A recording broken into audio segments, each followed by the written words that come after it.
Good morning from Colorado National Monument. We are getting ready to leave this morning. We're going to head across Utah into the corner or the very edge of Nevada.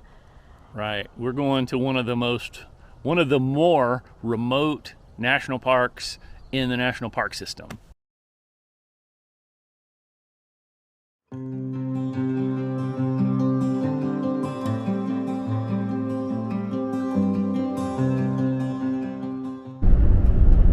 I love these kind of drives where you get up into a big open valley right at the base of the mountains, and you're actually in between two, and especially when you can see snow-capped peaks and stuff. It doesn't get much better than this. Yeah. This will be a good drive. This will be a good drive, yeah.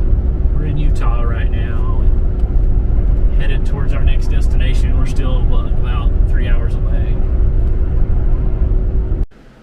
So for lunch, we're having Chick-fil-A salads because we got some nuggets on the way out. And look at this.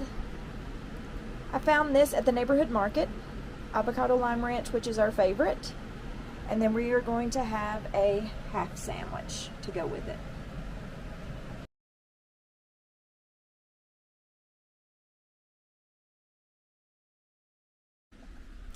Welcome to Great Basin National Park. So we are on a hike right now. The Baker Creek Trailhead. It's called the Timber Creek Trail. Timber Creek Trail, yes. And it's been a lot of fun. Oh, yeah. Lots of snow melt. There's lots of snow here, and we get to hike through a little bit of it.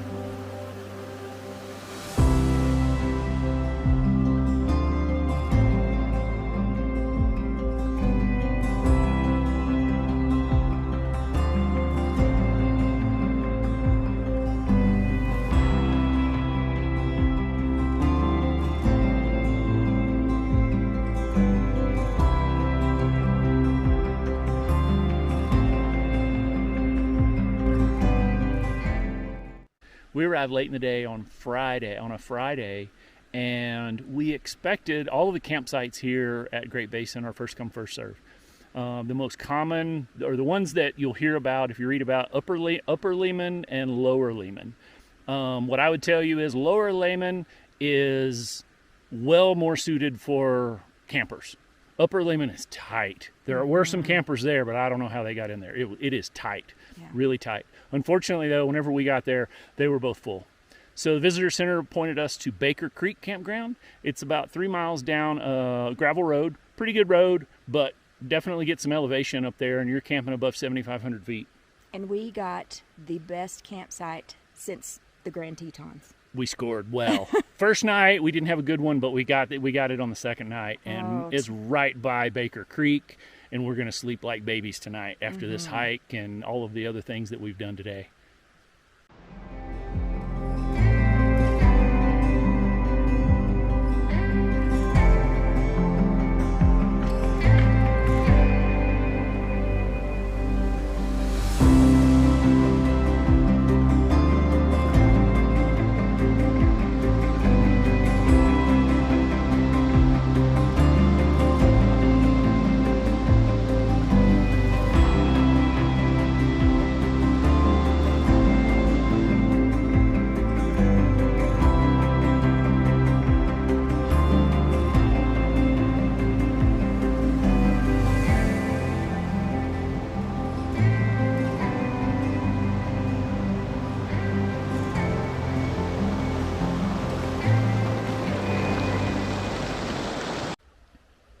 So we arrived here in kind of mid-May and discovered that really there's several things to do here in Great Basin. There's a scenic drive up to the top of Wheeler Peak, and there's Lehman Caves, And what we discovered is because we're here before the peak of the season, is some of the things you can't do.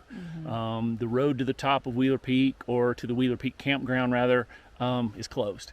So we were able to go to Mather Overlook, which was awesome. Yeah, it was great. So if you keep going all the way up to Wheeler Peak Campground, there's a lot more hiking trails and stuff. You can see there's alpine lakes, and I think you can actually get a view into the glacier, and you can see the bristlecone pines that are 4,000 and 5,000 years old. But this is what we got. So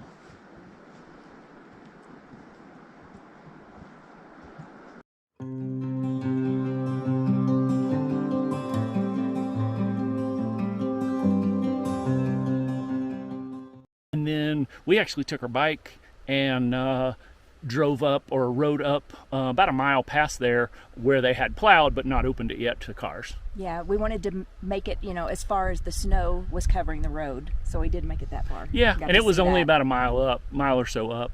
Yeah. But it was still fun, and we were hoping to make it maybe to the next viewpoint or overlook or something, but it didn't quite work out. And that's what you gotta, whenever you come off season, you gotta kind of go with the punches, whatever it is. And so it's okay.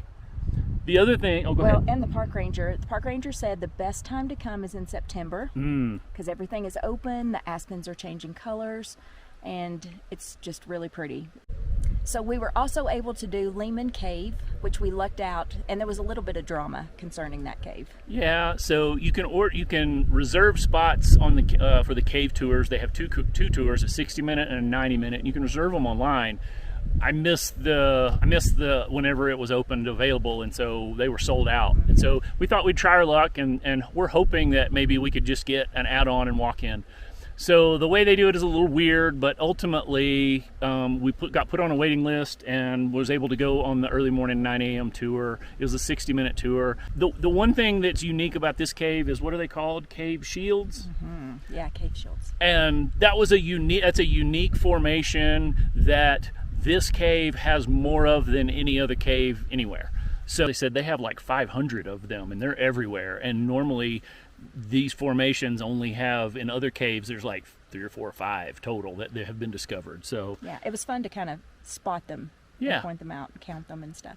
The one thing about this cave is, because it was on private property for a long time, there was a lot of damage historically, where people would break things and that kind of stuff. They had parties, they had proms, weddings, you name it. They had all kinds of things historically in the early 1900s and stuff. They said that Lehman told people that if you can break it, you can take it. There's a lot of breakage inside. They did a lot of what was really cool though was, on some of it you could actually see where nature just keeps going, and it started forming a stalactite on top of the break, which was pretty cool.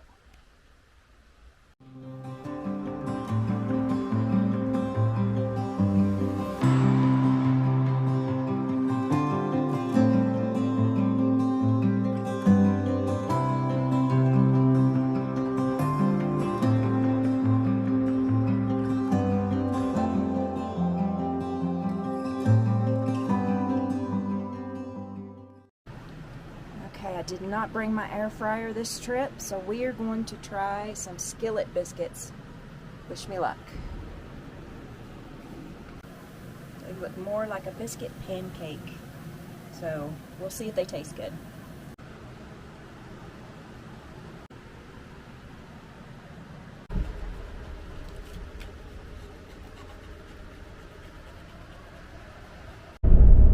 So we have left Great Basin National Park, and we're headed down the loneliest